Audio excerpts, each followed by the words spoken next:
안녕하세요, 임플란트 타이거입니다. 오늘은요, 긴급재난지원금의 지급 시기가 언제가 될지에 대해서 한번 예상을 해보려고 합니다. 정부에서는요, 건강보험료 기준 하위 70% 이하에 대해서만 지급을 하자라는 원칙을 계속 고수하고 있고요.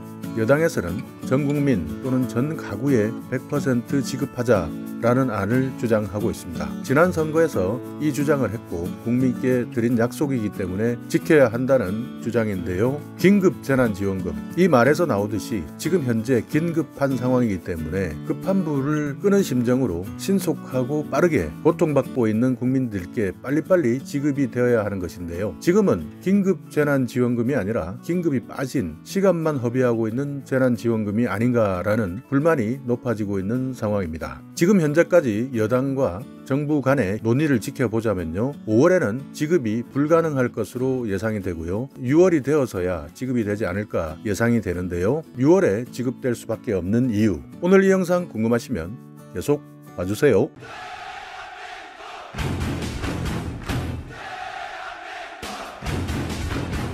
네, 그야말로 지지부진합니다. 여당에서도요, 확실한 대안을 내놓지 못하고요, 정부에서도 국방비를 비롯한 공무원의 인건비, 이런 현재 사용할 수 있는 예산을 짜고 짜내어서 재난지원금으로 활용하겠다라고 하는데요. 현재까지 논의되고 있는 안을 한번 살펴보자면요, 정부안은 건강보험 하위 70% 이하의 가구에 1인 가구는 40, 2인 가구 60, 4인 가구는 100만 원을 지급하겠다라고 하는 안을 그대로 유지를 하고 있습니다. 건강보험 하위 70% 이하 보험료 기준은요, 이미 여러 번 말씀드렸기 때문에요, 표를 참고해 주시기 바라겠고요. 정부는 현재까지 지급 범위 대상을 확정된 대로 지급하는 것이 가장 빨리 지급할 수 있는 안이다 라고 주장을 하고 있습니다. 여당에서는 전 국민 지급안, 그리고 전 가구 지급안, 그리고 감액 지급안까지 나오고 있습니다. 전 국민 지급안이라는 것은요, 말 그대로 13조 예산, 여당이 주장하고 있는 국채 발행을 통해서 확보하는 13조 예산을 이야기하는 것인데요. 이것을 전 국민 5,178만 579명으로 나누게 되면요, 1인당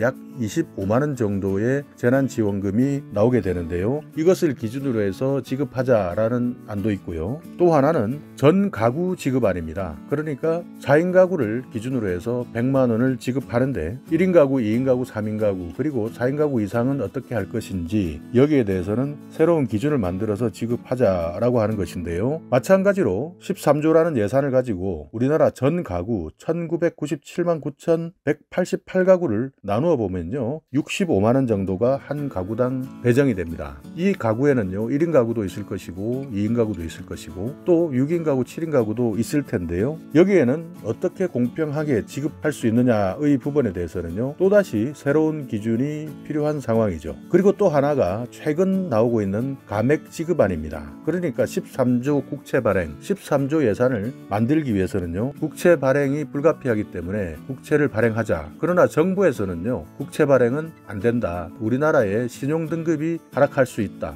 그리고 또 앞으로 닥칠 예상치 못하는 재난 상황은 어떻게 대비할 것이냐라는 주장을 펴면서요, 국채 발행만은 안 된다라고 말하고 있는데요. 그렇기 때문에 여당이 한 발 물러서서 그렇다면 국채를 발행하지 않고 현재 가지고 있는 예산 7조 6천억에 지방정부에서 2조 가량을 부담하게 되면요, 약 9조 7천억 정도가 되는 이 예산만 가지고 전 국민 또는 전 가구 100%를 지급하자라는 안이 최근 새롭게 나오고 있는 안입니다. 자, 그렇다면요, 9조 7천억을 우리나라 전 가구 1997만 9,188가구로 나누게 되면요, 약 48만 5천 원 정도의 지원금이 배정이 되고요, 이것을 전 국민으로 나누게 되면 1인당 18만 7천 원 가량의 재난지원금을 받을 수 있게 되는 것이죠. 그렇기 때문에 현재의 예산 내에서 정부에서 지급하자라고 하는 4인 가구 기준 100만 원이 아니라 4인 가구 기준 약 80만 원 정도를 기준으로 해서 전 국민 또는 전 가구에게 나누어 주자라고 한다면요, 전 가구 48만 5천 원, 전 국민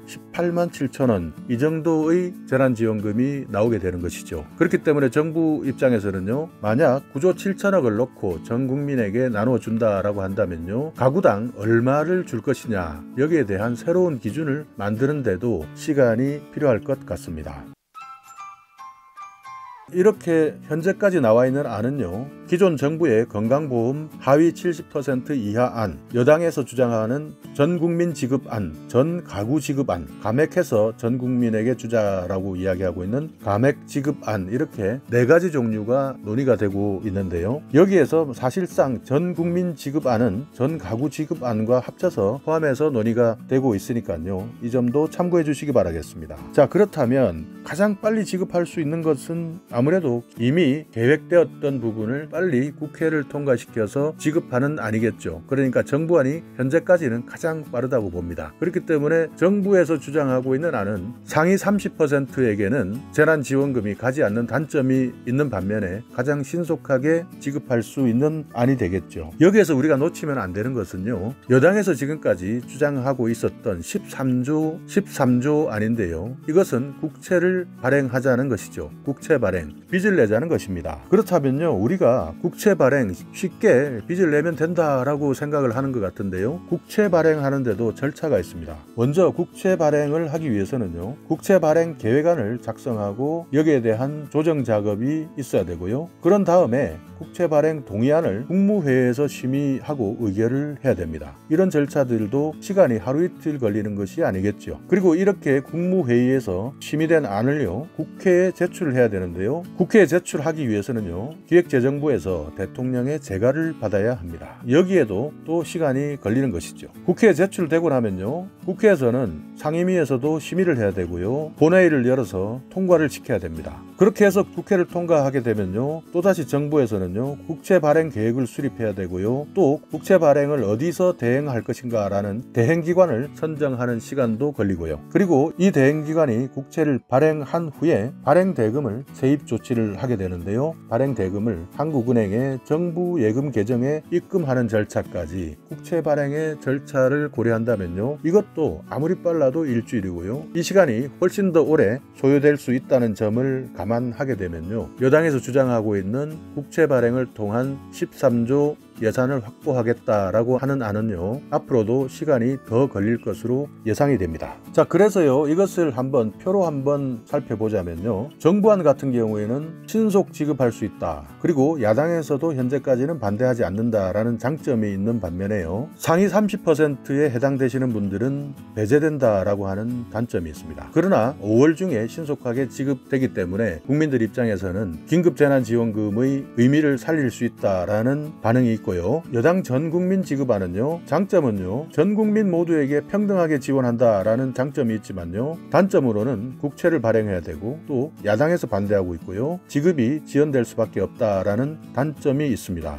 그렇기 때문에 전국민 지급안 같은 경우에는요, 5월에는 지급하기는 어려울 것으로 보입니다. 전가구 지급안은요, 국채 발행을 해야 되기 때문에 시간이 걸리고요, 지급 자체도 지연이 될 수가 있습니다. 거기에다가 가구당 새로운 기준을 또 만들어야 되기 때문에 여기에서도 시간이 많이 걸릴 수밖에 없고요, 또 야당까지 반대를 하고 있으니까 사실상 긴급재난지원금이라는 원래 취지를 살리기는 어려울 것으로 보입니다. 다만 전가구를 지급하기 때문에요, 평등하게 지원을 받을 수 있다는 장점은 있겠지만요, 지급 시기가 올해는 어려울 것으로 보입니다. 그리고 최근에 부각되고 있는 감액 지급안 같은 경우에는요, 기존에 있는 예산을 가지고 지급을 하는 것이기 때문에 신속하게 지급할 수 있다는 장점이 있고요, 야당에서도 크게 반대할 것 같지 않은 상황입니다. 그러나 금액 자체가 작아지기 때문에 기존의 정부에서 주기로 했던 기준이 아닌 그 이하의 기준으로 바뀌기 때문에요, 실제 지급받는 금액에 대한 불만족스러운 의견이 많이 발생할 수 있다라는 단점이 있고요, 또 여기에서 기존 정부안과 다르게 새로운 기준을 마련해서 가구당 어떻게 지급할 것인지에 대해서 세부적인 계획을 수립해야 되기 때문에 여기에서 또 다른 시간이 필요하지 않을까라고 예측이 됩니다. 그렇기 때문에 지급 시기도요, 신속하게 서두르게 되면 5월에 지급을 할 수 있지만요, 이런 세부 기준에 대한 논란, 그리고 이런 계획이 확정되기까지 시간이 필요하기 때문에 6월에 지급될 가능성도 또 커지고 있는 것입니다. 그리고 여기에서 여러분께서 또 참고하셔야 될 일정 중에 하나가요. 지금 현재 열려있는 본회의는요 5월 15일에 끝이 납니다. 그러니까 5월 15일까지 열려있는 임시국회에서 이 재난지원금이 정리가 되지 않으면 6월을 넘어 7월까지도 지급이 되지 않을 가능성도 있습니다. 5월 말이 되면요 이번 20대 국회가 종료가 되고요 6월이 되면 21대 국회가 시작이 되는데요 21대 국회가 시작되기 이전인 5월에 여당과 야당 간의 원내 구성에 대해서 삿바싸움이 시작이 될 것이고요 상임위 배정을 놓고도 많은 경쟁이 이루어질 것으로 예상이 됩니다. 또 거기에다가 21대 국회의장 선거가 있기 때문에요 5월에 이미 국회의장에 나서겠다고 생각하시는 분들 사이에서는요 경쟁이 시작되기 때문에 자칫하면 긴급재난지원금이 이슈에서 밀려버릴 가능성도 있다 하는 것도 참고해 두시기 바라겠습니다.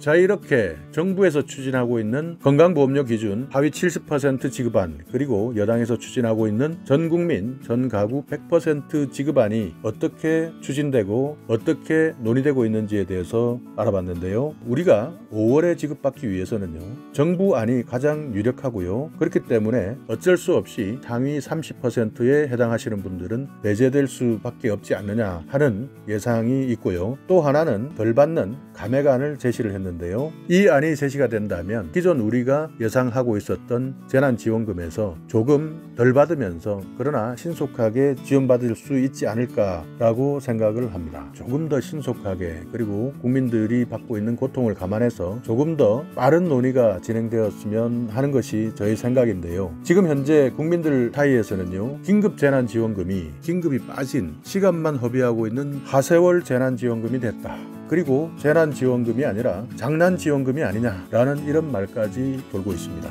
그만큼 국민들은 어려운데 준비되지 않은 정치권의 논쟁 속에서 국민들의 속만 까맣게 타들어가고 있는 것이 아닌가 우려스러운데요. 하루빨리 정부와 여당 그리고 야당이 급한 불을 끈다라고 하는 심정으로요 타들어가고 있는 우리 국민의 마음을 헤아려 주시기를 바라겠습니다. 자, 오늘 이 영상 여러분께 조금이나마 참고할 만한 내용이 있었다면요 오늘도 구독 그리고 좋아요 부탁드리겠습니다.